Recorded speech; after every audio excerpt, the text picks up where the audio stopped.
kayo. Mga ka-art, kakain ako ngayong tanghali.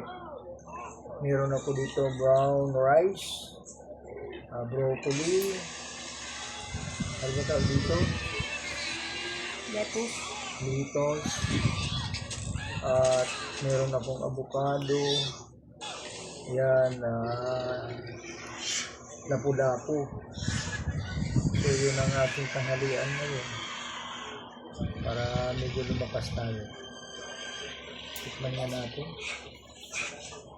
Siyempre, kukunin natin itong ulo. Masarap.